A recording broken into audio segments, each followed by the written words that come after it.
Earth's fighting force dropping in on Thanos, Warlock, and the Infinity Watch. And these two teams are gonna fucking throw down.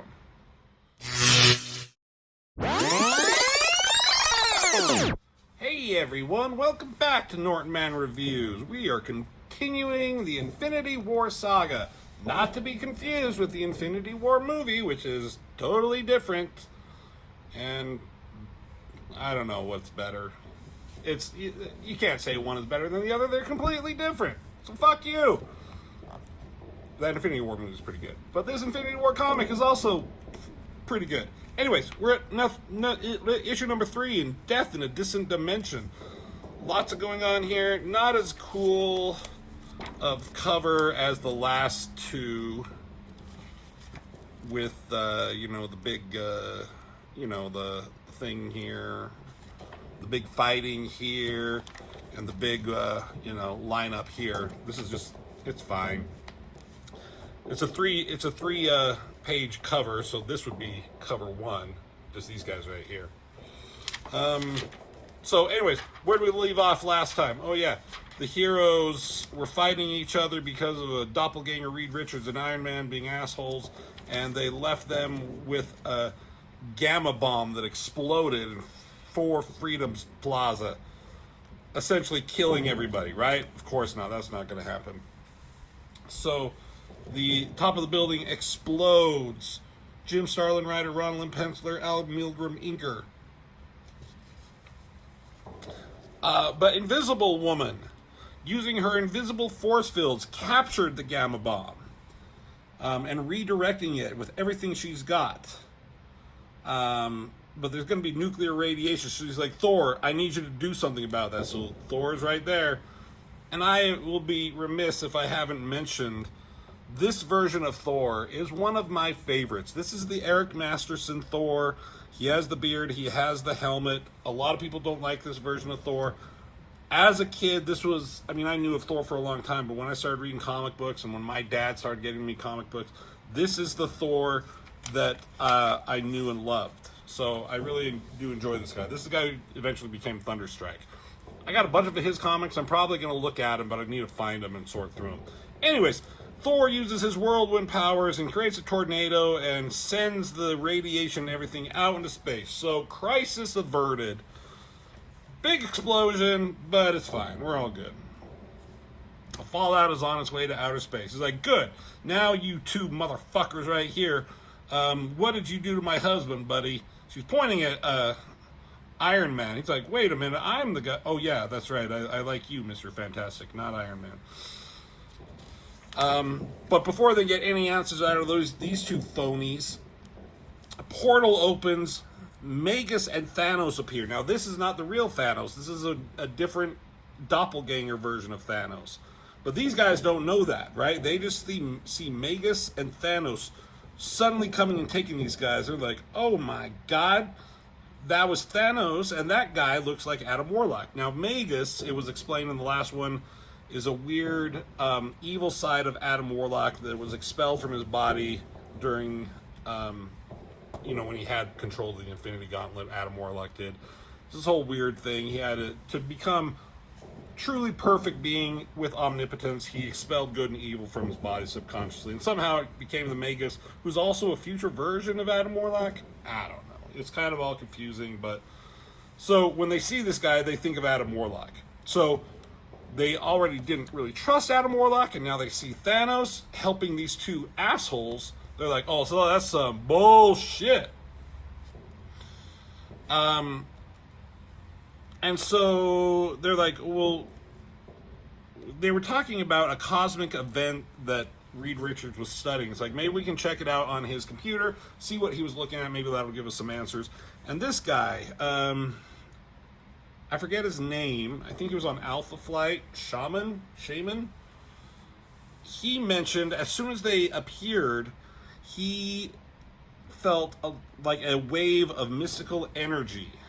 And Scarlet Witch is like, are you talking about magic? It's like a feeling deeper than mere sorcery, but it's more than my powers will be able to navigate or learn the scope. And Hulk's like, I'd look for Doctor Strange, but he wasn't around.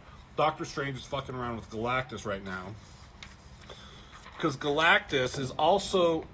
There's a bunch of players on the board, right? Galactus is one, and he knows that there's some powerful energies out there which has made eternity, the being, the person whose body is that, this guy, he's catatonic, and how that affects anything, I don't know. But Galactus is like, we cannot allow this to happen. He sends some mystical energies with this power, so he recruited Doctor Strange to help him.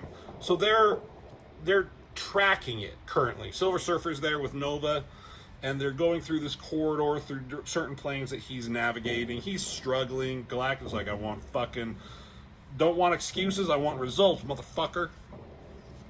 And following them is Doctor Doom and Kang the Conqueror.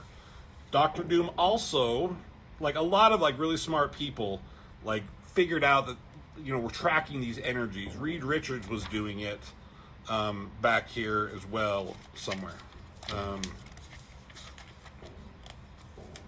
Here until he got ambushed.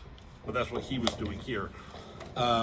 Doctor Doom was doing it. He couldn't do it on his own, so he enlisted the help of Kang. They're working together to get this energy, but they're secretly plotting behind each other's backs and to overthrow the other. At the same time, Thanos, the real Thanos, has teamed up with Warlock and the Infinity Watch, and they are also trying to track down these energies. So they're trying to figure out where this power is coming from. It's very powerful, almost rivals that of the Infinity Gauntlet, which is not in being used right now because the Infinity Gems are being used by the Infinity Watch here. And Thanos is being like stalked by his duplicate here, and he always gets this weird, creepy feeling whenever he's around being watched. He looks back and he's gone. And he's like, there's nothing wrong here. Let's be away. Let's get out of here. So back on Earth, it looks like Invisible Woman is helping Hank Pym here and Vision. They're smart. Figure out what's going on, what the computer was tracking, and what Mr. Fantastic was working on. At the same time, Wonder Man says, like, we found Hawkeye and Spider-Man. They were ambushed by their doppelgangers in issue 2. Somewhere back here. Oh, Jesus Christ. Somewhere back here. Oh my God. Where is it, for crying out loud? Are you kidding me? Here it is. Jesus. And they were knocked unconscious. Iron Man jumped in, left their unconscious bodies. So they found them, and Thor and Hulk are rushing into the hospital, but they're like, okay, get those two back. We're going to need those guys' power. But we can't just leave them there. They're going to need guards. So Black Cat steps up. She's like, I will go. You got yourself a volunteer. And he's like, great. Take Black Widow with you. She's of no use here because she can't do shit. And you go and watch them. Hank Pym and Vision figure out the energy receptors and what their purpose is, and they think they can use it to figure out where these energies are coming from.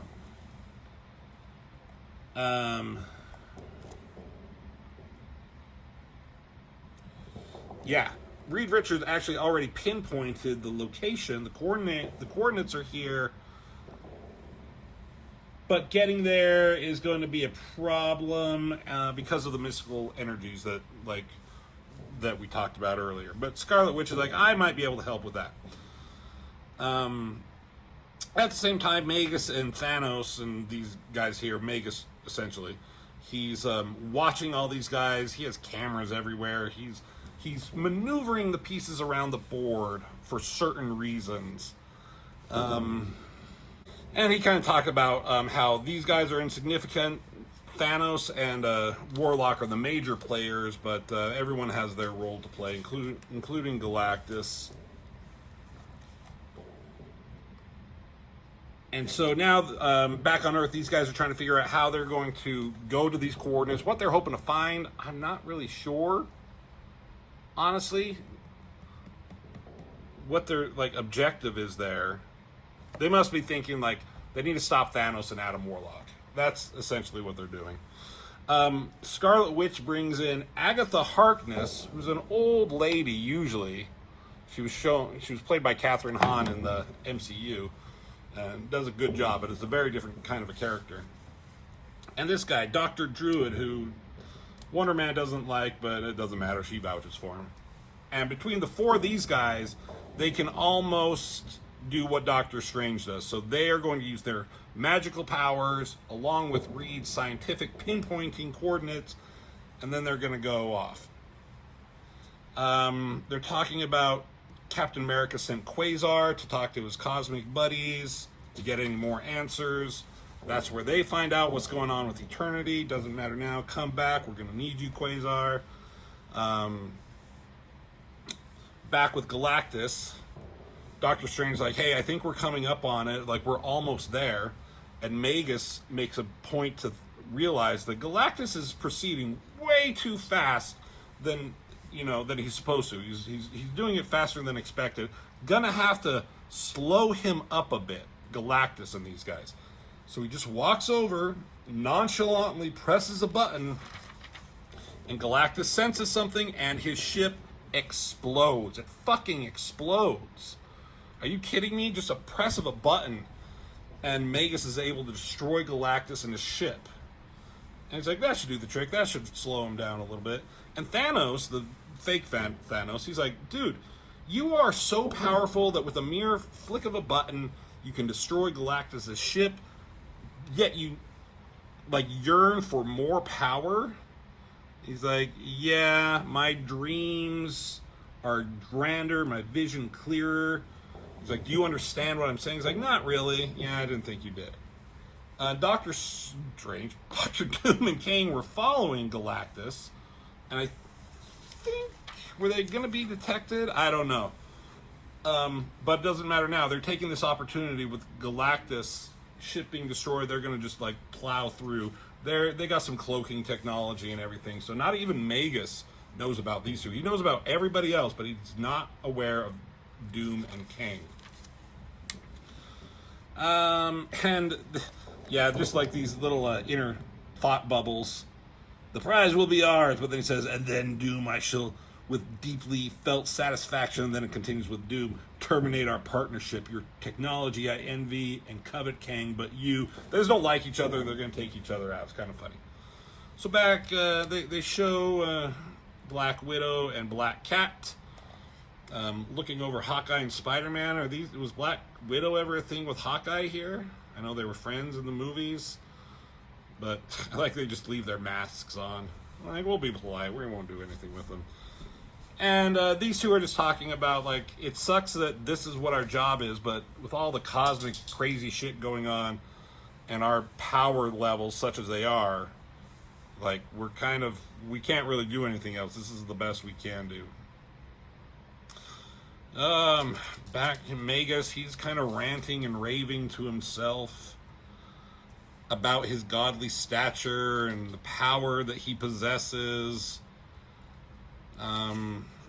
Whatever. Then they talk about that Thanos and the Infinity Watch are going to checkpoint number 2. But they're almost there, but before they arrive, Doom and Kang are already there, and they're analyzing these energy readings. It's not the power that they were seeking, but it's a relay transmitter. So they're like, fuck, but we have coordinates, so we know where to go next. And then they get a notification that someone's coming in, so Doom and Kang in their cloaked ship, they disappear, and then in teleports Thanos, Warlock, and the Infinity Watch. And somehow Magus still doesn't know what's going on. And more, Jesus, he just likes to monologue to himself. And fake Thanos says, like, are you worried at all about what real Thanos said about being godhood and not being worthy of it? And it's like, no, I don't have that problem like Warlock and Thanos did. I have tasted godhood. People have worshipped me, so I know what to do with it. My goal is the benefit of great power and not the power itself. Yeah, whatever. And then he's, again, ranting, raving. My yearnings will see fruition. My dreams are of a more durable weave. Then it goes to Warlock. Like, this is kind of the boring issue. Not a lot's going on. A lot of talking. Back and forth. Warlock's talking about how he doesn't have dreams anymore. He's sick of being the one who always has to save the universe. He has some back and forth with Thanos here.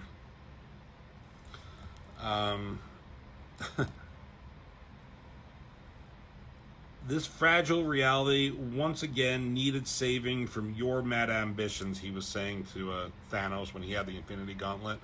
And your reward was godhood, which I also had to forsake for the good of this wretched reality, Warlock says. And Thanos just says, is it my fault you work cheap? That pisses off Warlock. He's like, I'm not going to do it. I've already sacrificed enough. Let someone else save the universe this time around. Oh, no, I'm sad. No one else can, he says. And he reaches out. He's like, here, let me give you a courtesy jerk with my fist. No, not me. How about you, Gamora? You want in on this? No, been there, done that. Basically, don't worry about Adam Warlock. He'll do what needs to be done when the time is right. He's like, oh, he fucking better. Back on Earth, the Mystics are doing some magical shit with some cool fingering going on here. Quasar shows up, tells them what happened with Eternity, and Captain America's like, hey, cool, we're just in time. We're about to be off with an expeditionary force, and who's in it? Only the most seasoned and powerful. So this is the group. So here, let's do a quick roll call. We got Sasquatch, Strong Guy, Hulk, She-Hulk, Living Laser, Psylocke, Nova. What's her name? I don't remember. Heather something. Heather Hudson from Alpha Flight. Iceman, Vision, Wonder Man, Havoc, Rogue, Colossus, Hercules, Thor, Storm, Jean Grey, Cyclops, Polaris, Human Torch, Invisible Woman, Thing, Wolverine, Professor X plus Captain Quasar. And he's like, well, these guys should be enough. And like, let's fucking hope so. They can't teleport any more than just this group, so they took the most seasoned and powerful. I guess Living Laser is powerful enough. And the others are seasoned. Yeah, that's a pretty good force. So they get in the circle, they teleport off, they're gone. I forgot, I missed out. It's just kind of a funny little gag going back here. Oh, Jesus, where is it? Here, as they're talking, Beast is on like a headset, and it's really small. He's like, yeah, can we get 6 vegetarian, 5 pepperoni, and 3 with everything? He's making a pizza order. And as they leave, fucking Speedball, he comes in, he's like, hey guys, pizzas are here. Where'd everybody go? Kind of a funny little moment. So here comes the badassness of them traveling through space. This is kind of supposed to be the equivalent of Infinity Gauntlet, and their like fighting force going up against Thanos. But the stakes here aren't nearly as much, and the tension isn't nearly as much as it was in Infinity Gauntlet. So Magus is happy that this is happening. He's like, but there's another player who's about to join the game, and where Eternity is, and whatever white void this is, in teleports the goddamn living tribunal. He is the representative of one whose might exceeds even eternity's. His task is to sit in judgment of events on the far end of the cosmic scale. He is the living tribunal. I've read that they had a deleted scene that I don't know if they I don't think they filmed, but at least wrote when was it in Infinity War when Thanos got the time gem? Maybe when he got all of them. I can't remember. But the Living Tribunal basically came in and had, like, he appeared, was supposed to appear in the movie, and kind of put Thanos in judgment and give him a little trial. But that would have been weird and shut down, like, the momentum of that movie, so they scrapped it. But anyways, here he is. I did sense the need for education and came. Eternity, I await the appeal. The appeal of what? We'll find out later. So Magus is able to put cameras out there. He's able to spy on them through a little TV. And he says, okay, well, it's time to introduce a little chaos. Some teleportation sequence is initiated back on Earth. They're getting food ready. And then they hear something, and these three, like, what's Crystal, Rain, and Wasp, they come flying out. And oh my god, the evil doppelgangers are coming to attack. So those that are left behind. That's a cool double-page spread. Fucking lots of multiple men here. Cool shot of a Beast leading the charge. Excellent work by Ron Lim. Has to draw a lot of fucking people. If you look through this thing, he has to draw people over and over and over. It's so much. I was kind of joking in this Silver Surfer issue about how he, like, oh, he has kind of a cush job just drawing like Silver Surfer with no details on him at all and in space, but man, give him credit here. So with Adam Warlock and the Infinity Watch, Adam, he's like begrudgingly like, oh, I'm sad, but what choice do I have? I'm going to help. But they're like, uh-oh, we got incoming here too. And a big flash, teleportation.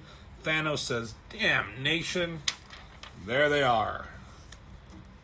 Earth's fighting force dropping in on Thanos, Warlock, and the Infinity Watch. And these two teams are gonna fucking throw down. Was this a fucking just round head? Is this a Rob Liefeld drawing right here? You know what I mean, Rob? Bert. Doom and Kang, they saw this, they were cloaked. They're like, let's get the fuck out of here while the getting's good. And then Magus is like, nothing can stop me now. To be continued. Good stuff. Good stuff. Again, issue number 3, not a lot happens. No exciting stuff, but you know, you gotta have an issue to set up some story.